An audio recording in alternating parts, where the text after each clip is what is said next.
আজকের জুয়েলারিটা red colour বেসের ওপরে রেখেছি। তো বেসটা তৈরি করে নেওয়ার পরে সাইডে একটা ছোট্ট কলকা করে দিয়েছিলাম হোয়াইট কালার ফেব্রিক দিয়ে।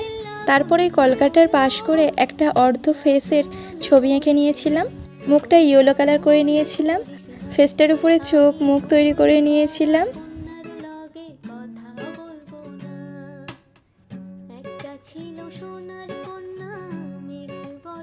কপালে একটা রেড কালারের টিপ পরিয়ে দিয়েছিলাম। তারপরে ব্ল্যাক কালারের ফেব্রিক দিয়ে চুলটা তৈরি করে নিয়েছিলাম।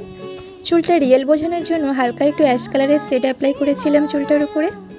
তারপরে শাড়িটা ফার্স্ট হোয়াইট কালার করে নিয়েছিলাম, আর তারপরে রেড কালার দিয়ে হালকা করে ডিজাইন করে দিয়েছিলাম, আর কপালে একটু সিঁদুর পরিয়ে দিয়েছিলাম যাতে আরও সুন্দর লাগে মেয়েটার মুখটা।